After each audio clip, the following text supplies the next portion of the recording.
कहते हैं कि दुनिया में मन सबसे ज्यादा शक्तिशाली चीज होती है। अगर किसी चीज को तुम पूरे मन से चाह लो तो तुम उसे हासिल कर सकते हो। ऐसा मैं नहीं कहता, यह सभी महापुरुषों का कहना है। लेकिन अगर यह सत्य है, यह सच है, तो जो हम अपने मन से चाहते हैं वह हमें हासिल क्यों नहीं होता? क्योंकि कोई भी इंसान अपने मन में दुख तो नहीं चाहता, लेकिन वह रहता तो दुखी ही है। हर इंसान अपने मन से तो कामयाब होना चाहता है, खूब पैसा कमाना चाहता है, लेकिन फिर भी वह कामयाब नहीं होता। भला ऐसा दुनिया में कौन इंसान होगा जो अपने मन में ये चाहता होगा कि मैं नाकामयाब इंसान बनूं, या फिर मैं पैसा ना कमाऊं, या मैं खुश ना रहूं? ये सोचने की बात है। दोस्तों, अब इसमें दो चीजें निकल कर सामने आती हैं। या तो वे महापुरुष गलत बताते थे जिन्होंने ये बात कहा है कि मन से चाही हुई चीज हमें हासिल हो जाती है, या फिर हम ही गलत हैं। आज की कहानी जो मैं आपको सुनाने वाला हूँ उसमें आपको एक ऐसा मंत्र मिलेगा जिससे आप यह समझ जाएंगे कि अपने मन से कोई भी चीज या कोई भी काम कैसे करवाई जाती है, मन में किसी भी बात का बीज कैसे बोया जाता है। इस कहानी से आपको अच्छी तरह से समझ में आ जाएगा। इससे आप यह भी समझ पाएंगे कि आकर्षण का नियम यानी कि लॉ ऑफ अट्रैक्शन कैसे काम करता है। कहानी छोटी सी है लेकिन दोस्तों बहुत ही गहरी है। इससे पहले कि आप इस कहानी में खो जाएं, इस चैनल को अवश्य सब्सक्राइब कर लें।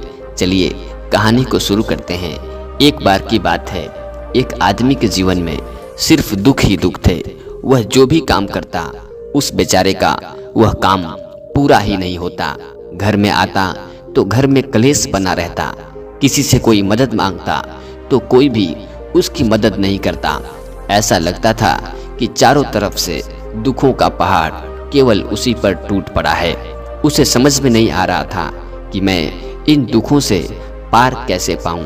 वह दिन रात यही सोचता रहता कि अपने दुखों से छुटकारा कैसे लेना है। इसी कारण से वह रात में भी सो नहीं पाता था।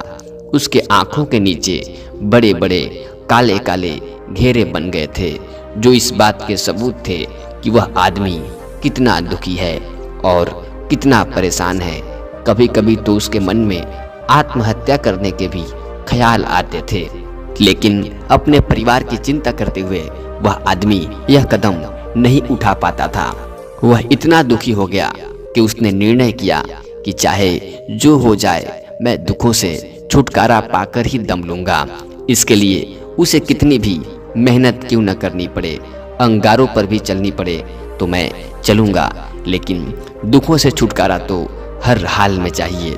ऐसे ही एक दिन उसने अपने मित्र से पूछा कि मैं अपने जीवन को कैसे सुधारूं। मित्र ने उसे बताया कि तुम किसी बाबा के पास जाओ। बाबाओं के पास ऐसा मंत्र होता है जिससे सारे दुख मिट जाते हैं, जीवन खुशियों से भर जाता है और धन संपदा भी हासिल हो जाता है। तुम ऐसे किसी बाबा को ढूंढ लो, बस तुम्हारा काम बन जाएगा। उस आदमी के मन में यह बात पूरी तरह से बैठ गई कि कोई बाबा ही मेरा दुख दूर कर सकता है। इसलिए उसे किसी भी बाबा के बारे में अगर पता चलता तो वह उस बाबा के पास पहुंच जाता और उस बाबा को अपनी समस्या बताता और उससे उस समस्या का समाधान पूछता। ऐसे ही एक दिन वह एक बाबा से भेंट करता है और उनसे कहता है कि बाबा, मैं कुछ भी करने के लिए तैयार हूँ, लेकिन मुझे मेरी समस्याओं से छुटकारा दिला दीजिए। आप जो कहेंगे मैं वह करूँगा, लेकिन मेरे जीवन को सुधार दीजिए बाबा।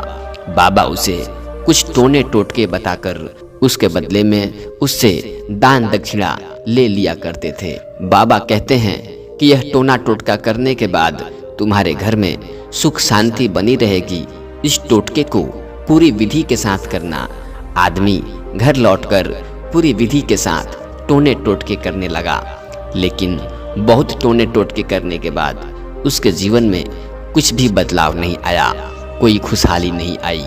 इसके विपरीत उसका जीवन और भी ज्यादा दुखी हो गया। जो भी बाबा उसे कोई भी चीज बताता वह बदले में उससे दान दक्षिणा लेता था। इसके चलते उसका धन भी धीरे धीरे करके खत्म होने लगा था। इसके चलते उसके जीवन में दुख और भी बढ़ गए। उसे अब लगने लगा कि बाबाओं के पास जाने से मेरे जीवन में दुख घटने के बजाय और बढ़ते ही जा रहे हैं। मुझे क्या करना चाहिए? बाबाओं के पास जाऊं या न जाऊं? फिर एक दिन एक आदमी ने उसे बताया कि तुम अपने घर में किसी पंडित को बुलाकर हवन करवा लो। जब हवन होगा तो घर शुद्ध और पवित्र हो जाएगा। कोई भी बुरी ऊर्जा अगर घर में होगी तो वह घर से बाहर चली जाएगी। किसी अच्छे पंडित को बुलाकर पूरे विधि विधान से मंत्रों का उच्चारण और हवन करवाओ, जिससे घर में सुख और शांति आए। उस आदमी के मन में यह बात भी बैठ गई और उसने एक पंडित को अपने घर पर बुलाकर हवन करवा दिया। हवन अच्छी तरह से संपन्न हुआ। बदले में पंडित जी ने भी अच्छी दान दक्षिणा ली और उसके बाद वे पंडित जी भी वहां से विदा हो गए। लेकिन कुछ दिनों के बाद उस आदमी को महसूस हुआ कि उसके जीवन में अभी भी कुछ बदलाव नहीं हुआ है। आदमी फिर पहले की तरह ही पूरी तरह से दुखी हो गया। अब तो उसे लगने लगा था कि मेरे जीवन के दुख कभी भी खत्म नहीं होंगे। यही सोच सोचकर उस आदमी का बुरा हाल हो गया था। फिर उसे अपने मित्र से एक ऐसे बाबा के बारे में पता चला जो समाधान बताने के लिए कोई भी रुपया पैसा या दक्षिणा नहीं लेते थे। उस आदमी को लगा कि यह बाबा दूसरे बाबाओं की तरह नहीं हो सकते, क्योंकि वे दान दक्षिणा तो लेते ही नहीं। अगर दान दक्षिणा नहीं लेते तो यह सच में कोई सिद्ध बाबा होंगे। और यही सोचकर वह आदमी उस बाबा के पास पहुंच जाता है। जब वह आदमी वहां पर पहुंचता है तब बाबा ध्यान में बैठे हुए थे। यह देखकर वह आदमी वहीं पर चुपचाप बैठकर ध्यान से बाहर आने का इंतजार करने लगा। थोड़ी देर बाद बाबा ने जब आंखें खोली तो सामने एक दुखी और परेशान युवक को बैठे हुए देखा। उसके आंखों के नीचे काले घेरे देखते ही बाबा समझ गए कि यह आदमी अपने जीवन से कितना परेशान है। उसे संबोधित करते हुए बाबा ने पूछा कि बच्चे, क्या चाहते हो? बाबा के पास क्या लेने आए हो? उस आदमी ने कहा कि बाबा, अपने जीवन से बहुत परेशान हूँ। मैंने इन दुखों को दूर करने के लिए बहुत सारे रास्ते अपनाए।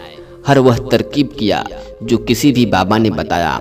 हर वो काम किया जो किसी भी इंसान ने मुझसे करने के लिए कहा, लेकिन मेरे जीवन में दुखों में कोई कमी नहीं आई बाबा। इसके विपरीत और मेरे जीवन में दुखों की बढ़ोतरी हो गई है। अब मुझे समझ में नहीं आता कि मैं क्या करूं। कभी कभी मुझे आत्महत्या करने के बारे में ख्याल आता है, लेकिन फिर मैं अपने परिवार के बारे में सोचकर यह कदम नहीं उठा पाता। बाबा, मैंने आपके बारे में बहुत सुना है और मैं बहुत उम्मीद के साथ आपके पास आया हूँ। कृपा करके मुझे ऐसा मार्ग बताइए जिससे मुझे अपने दुखों से हमेशा के लिए छुटकारा मिल जाए। मैं अपने दुखों से निजात पाने के लिए कुछ भी करने को तैयार हूँ। आप मुझे कोई भी रास्ता बताएं, चाहे वह रास्ता कितना भी कठिन क्यों न हो, मैं उसको पार करके रहूँगा। बाबा ने महसूस किया कि आदमी तो सच में बहुत परेशान है। बाबा ने उसकी बात सुनकर कहा कि बच्चे, दुखों को दूर करने के लिए मंत्र ऐसे ही नहीं मिलते। मंत्र पाने के लिए कुछ करना पड़ता है। क्या तुम कुछ कर सकते हो?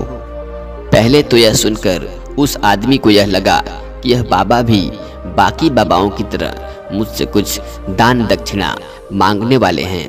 लेकिन और कोई रास्ता न पाकर उस आदमी ने कहा कि बाबा, आपको जितने भी दान दक्षिणा चाहिए मैं देने के लिए तैयार हूँ, लेकिन आपका मंत्र सच्चा होना चाहिए, वह पूरा होना चाहिए, उसका फल मुझे मिलना चाहिए। उसके बाद आप मुझसे जो मांगना चाहते हैं मैं आपको दे दूंगा। बाबा ने कहा कि दान दक्षिणा तो बहुत छोटी चीज़ है, मुझे वह नहीं चाहिए। इसके बाद वह आदमी बोला, तो बाबा, मैं अंगारों पर भी चलने के लिए तैयार हूँ, आप बस मुझे आज्ञा दीजिए। बाबा ने कहा कि अंगारों पर चलने वाली, अरे ऐसी छोटी चीज मैं तुमसे नहीं कराने वाला। मैं जो तुमसे कराने वाला हूँ वह तो बहुत बड़ा कठिन मंत्र है, क्या तुम उसे पूरा कर पाओगे? उस आदमी ने कहा कि बाबा आप बताइए तो सही, आखिर मुझे करना क्या होगा? मैं कुछ भी करने को तैयार हूँ। इस पर बाबा ने कहा कि यहाँ से लौटकर जब तुम अपने घर जाओ तो रास्ते में अपने मन में यह दोहराते हुए जाना कि मैं सुखी हूँ, मैं सुखी हूँ, मैं सुखी हूँ।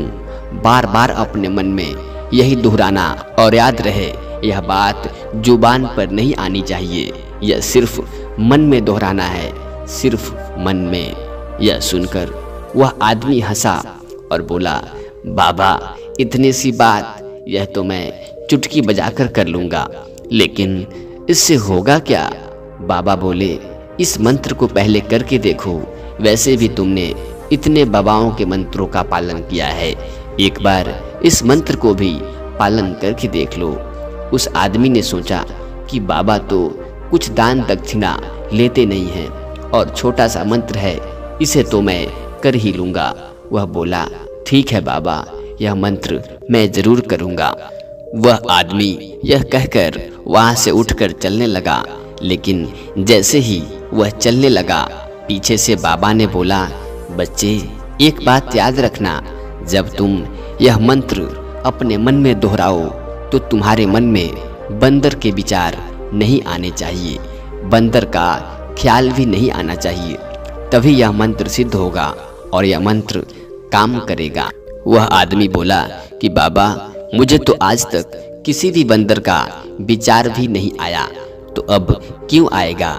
आप चिंता मत करिए बाबा, मैं बस मन में यही दोहराऊंगा कि मैं सुखी हूँ, सुखी हूँ, सुखी हूँ। इसके अलावा बंदर का कोई भी विचार मेरे मन में नहीं आ सकता। यह कहकर वह आदमी वहाँ से चल दिया। वह अपने मन में मैं सुखी हूँ, मैं सुखी हूँ यह दोहराता हुआ थोड़ी दूर ही चला था कि उसके मन में अचानक से बंदर का ख्याल आ गया। बंदर का ख्याल एक बार आया और चला भी गया, लेकिन उस आदमी ने सोचा कि आज तक मुझे बंदर का ख्याल नहीं आया था, आज बंदर का विचार क्यों आ गया? और ऐसे करके उसने बंदर के विचार को पकड़ लिया।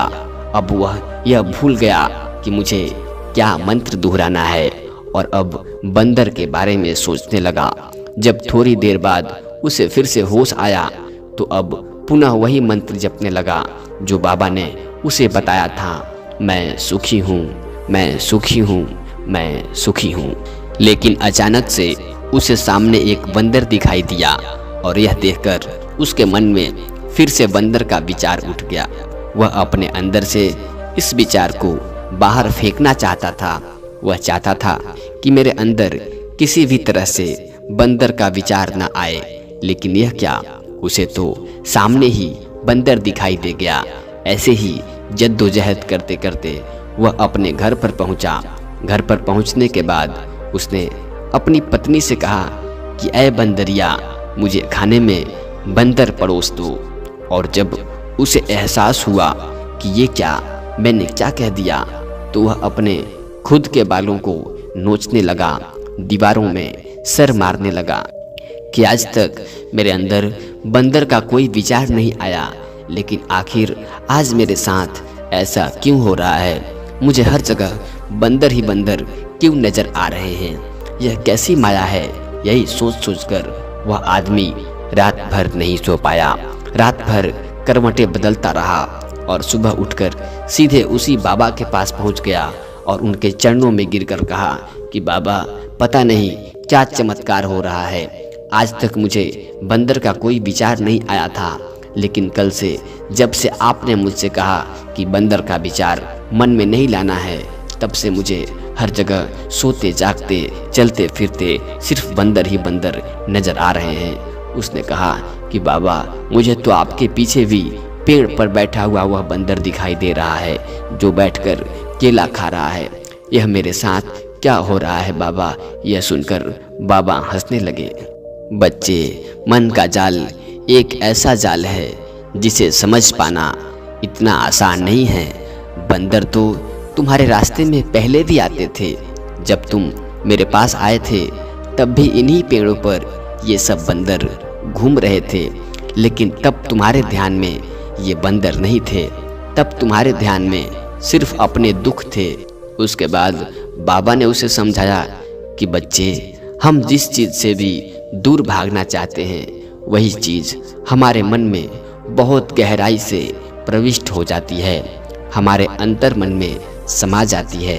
असल में हम जिस चीज़ से भी छुटकारा पाना चाहते हैं उससे छुटकारा इसलिए पाना चाहते हैं क्योंकि वह हमारे साथ बहुत गहरे से जुड़ी हुई है। पर हम जितना ही उससे छुटकारा पाना चाहते हैं वह उतनी ही गहरी हमारे मन में बैठते चली जाती है और आखिरकार वह हमारे अंतर मन में छा जाती है। वैसे तो हम सुखी होना चाहते हैं कि मैं सुखी हूँ, सुखी हूँ। हमारे होठ भी यही बोलते रहते हैं, लेकिन हमारे मन में दुख समाये होते हैं। हमारे विचारों में, हमारे मन में हमें दुख ही दुख दिखाई देते हैं। इसलिए अपनी जुबान से बार बार यह बोलने से कि मैं सुखी हूँ, मैं सुखी हूँ, हम सुखी नहीं होंगे जब तक यह मंत्र हमारे अंतर मन में प्रवेश नहीं होगा। इस पर उस आदमी ने पूछा कि बाबा, लेकिन यह मंत्र हमारे अंतर मन में प्रवेश कैसे होगा? यह सुनकर बाबा ने कहा कि बच्चे, अपने दुखों से लड़ना बंद कर दो। जब तक तुम अपने दुखों को दूर करने के बारे में सोचते रहोगे तब तक वे दुख तुमसे चिपके रहेंगे, तब तक वे तुम्हारे अंतर मन पर अपना राज जमाए बैठे रहेंगे। और जिस दिन तुम उन दुखों के बारे में सोचना छोड़ दोगे, उन दुखों से छुटकारा ही नहीं पाना चाहोगे, उसी दिन से तुम्हारी जिंदगी से दुख गायब हो जाएंगे। क्योंकि किसी भी चीज़ से छुटकारा पाने के लिए हमें उस चीज़ के बारे में सोचना पड़ता है, और हम जितना ही उस चीज़ के बारे में सोचते हैं वह उतनी ही गहरी हमारे मन में समाती चली जाती है। हम अधिकतर समय दुखों के बारे में ही सोचते हैं। हम यही सोचते हैं कि हमारे जीवन में दुख हैं और हमें इससे छुटकारा पाना है। इसी वजह से बार बार यह सोचने से वे दुख हमारे अंतर मन में प्रविष्ट हो जाते हैं और हमें एहसास भी नहीं होता। इसलिए अगर तुम दुखों से छुटकारा पाना चाहते हो, दुखों से हमेशा के लिए छुट्टी चाहते हो, तो दुखों के बारे में सोचना छोड़ दो। तुम्हें दुखों से छुटकारा मिल जाएगा। जैसा कि अक्सर आदमी धूम्रपान छोड़ना चाहता है, शराब छोड़ना चाहता है, गलत काम नहीं करूँगा, लेकिन शाम को जब आदमी लौटता है तो नशे में चूर होकर लौटता है। ऐसा क्यों होता है? जो हम सोच रहे हैं वो हम पूरा ही नहीं कर पा रहे हैं। हम असल में उस चीज़ को बहुत ज़्यादा तवज्जो दे रहे हैं, उस चीज़ को बहुत ज़्यादा अहमियत दे रहे हैं। जब भी हम उस चीज़ को छोड़ने के बारे में सोचते हैं तो हम उसकी इम्पोर्टेंस यानी कि उसकी विशेषता को बढ़ा देते हैं। हमारा मन उस चीज़ के बारे में जितना ज़्यादा सोचता है, शराब या धूम्रपान छोड़ने के बारे में जितना ज़्यादा सोचता है, हमारा मन उस चीज़ के पीछे उतना ही भागेगा। हमें उस चीज़ से लड़ना नहीं है, बल्कि बिना सोचे गुजर जाना है। और अगर हम इस मंत्र को समझ लेते हैं तो हम अपने जीवन में जो भी पाना चाहते हैं उसे अपने अंतर मन में डाल सकते हैं, और एक बार वो हमारे अंतर मन में बैठ गया तो फिर सफलता पाने में कोई समस्या नहीं रहती, कोई दिक्कत नहीं आती। तो दोस्तों, कैसी लगी आपको यह कहानी? हमें कमेंट सेक्शन में ज़रूर बताएं।